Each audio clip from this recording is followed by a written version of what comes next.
You need a loan. Why? Because you're broke. Help me, I'm poor. Or maybe you want to make an investment and get a higher interest rate than the loan makes you pay. Well, first you need to decide, do you need a business loan? Do you need a personal loan? We're going to go over personal loans first. So there's this cool website that you can use to compare different loans and get the best rates. It's in the description below. It's called lanterncredit.com, and you can see that there's a whole lot of options. Let's go with the personal loan option. You get your personalized rates. Why do you need the money? Well, it's for a major purchase. I don't know, let's go with that. You want to borrow $10,000. Sure. You're employed, hopefully, otherwise you probably won't get the loan. And your annual income is $50,000. Sure. Just by the way, if you have higher income, you can borrow more money. If you have lower income, well, you can't borrow as much money. Then you should put down an email address. thatmoneyguy415@gmail.com is an actual email address. If you have questions for me, you can use that email address. But you're gonna read all of this stuff here. You're gonna click I agree and move on. Then you're gonna check your email address. So that's the verification code. You're gonna click next. Then you're gonna type in your name and click next. Then do you rent, own, or own with mortgage? So if you rent and your rent is higher, then you get less money. If your rent is lower, then you can borrow more money. If you have a mortgage, same concept. But let's say you own. If you own your home, then you don't have any housing payment, meaning you can probably borrow more and get a higher loan amount. Then you put down your address, you click next, then you put down a phone number, you click next, then you click next again, then you put down your credit score. The higher your credit score, the better interest rate you will get, meaning you pay less in interest over time, which is a great thing. We're gonna click next here. Then you want to give your social. Your social is important so that they can give you an accurate quote. This will also be a soft inquiry because this does not affect your credit score. There's soft and there's hard inquiries. Hard inquiries will affect your credit score and temporarily lower it, which can be bad if you're trying to apply for a loan. So while you're in the comparison stage and the pre-qualification stage, I suggest only getting soft inquiries. And then you want to only have to do a hard inquiry when you actually need to get approved for the loan with a specific lender. So basically the final stage of the loan process, you want to do a hard inquiry. While you're just in the comparison phase, I suggest only getting soft inquiries that will not affect your credit score. You click next, you click I agree, and you should definitely read all of this, by the way. Very important. I always read it, or skim it at least.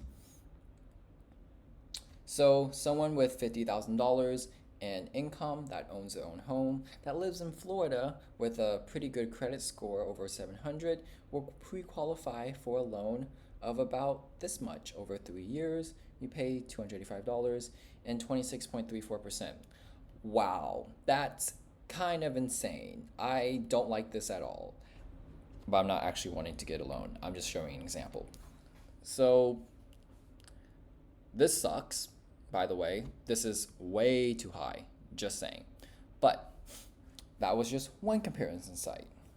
You can also use this, the SBA.gov website that's sponsored by the US government, and you can look through this and get some business loans if you need it for your business. Then there's this other comparison site that I suggest you try as well, and you can see what your rates would be. Like say, sure, this looks, I don't know. Like say you have $60,000, okay? Then, well, you can see the different interest rates.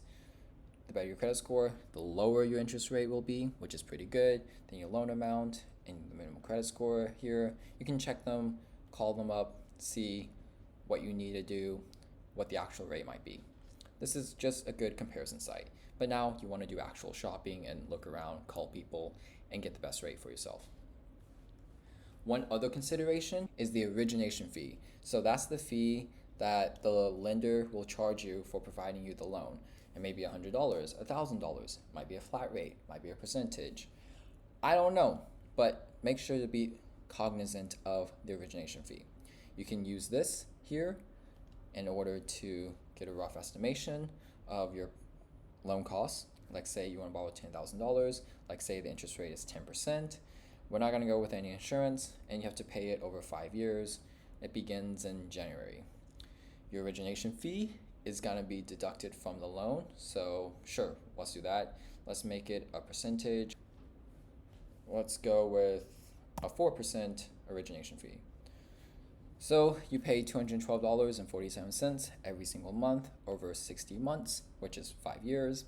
Your total interest is about $2,700. Your origination fee is $400. With the interest and the fee, that's $3,148 to borrow $10,000. Wow. Then the actual APR, so the interest rate on your loan is 10%. But if you include the origination fee, it's more like 11.77%, meaning that you'll pay off everything by January 2027. But you could probably pay it off early if you need to, which is probably ideal if you don't want to keep paying this pretty high interest rate. And then over the 5 years, you can see that your original loan amount is $10,000, and this is how much interest you pay in the first year, and then you pay a little bit less in the second year because your principal amount is less, so the interest on your principal is going to be less. And over time, you can see in your final year, you pay mostly the principal amount of your $10,000 and just a little bit of interest because you don't have that much of your loan left to pay interest on. So this is called the amortization schedule. Just know the faster you pay it off, the less interest that you will likely have to pay. Okay.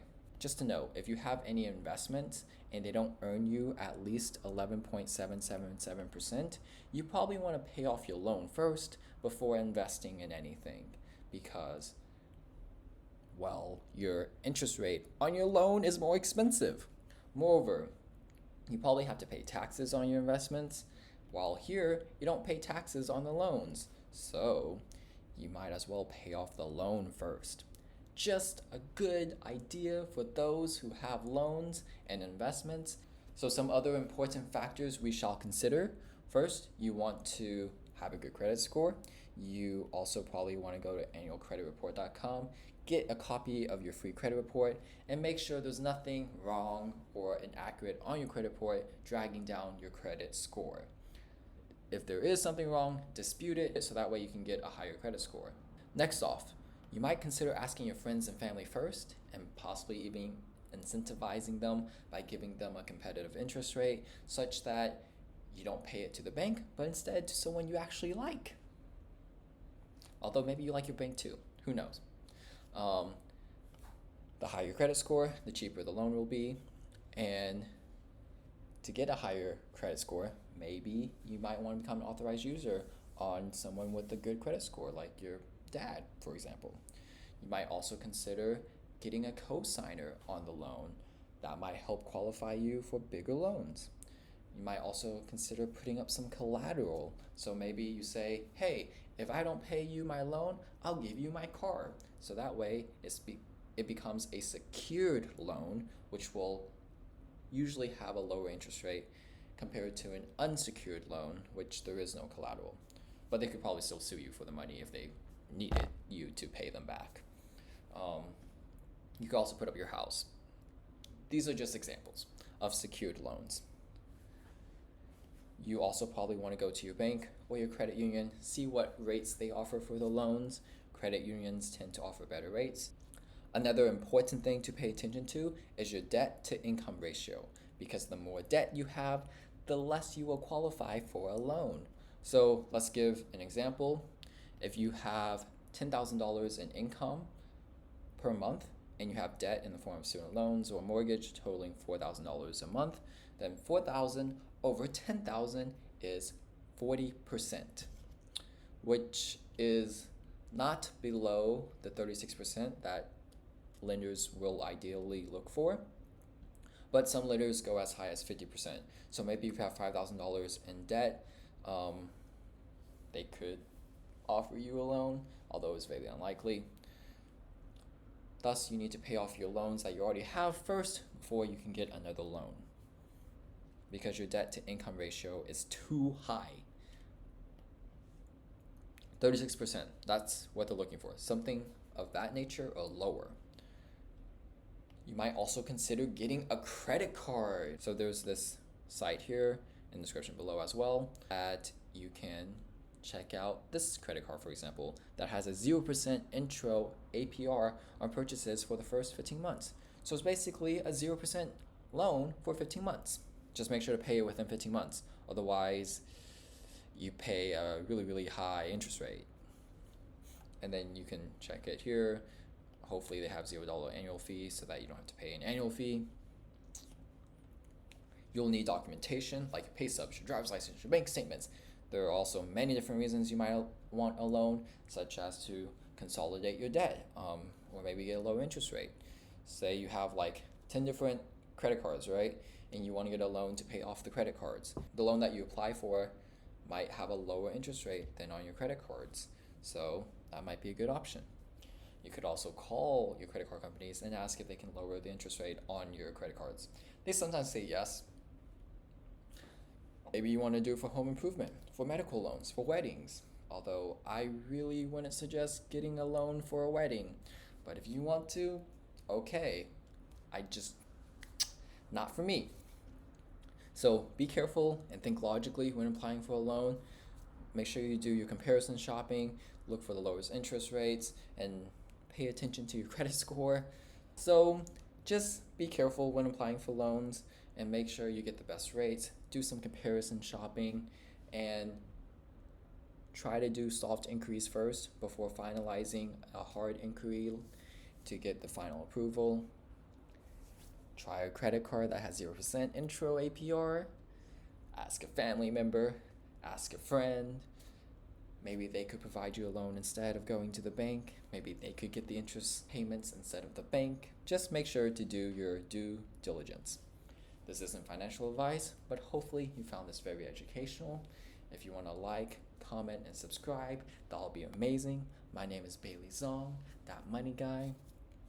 Let me know in the description below if you've ever applied for a loan or if you have some good comparison shopping sites. Have a wonderful day.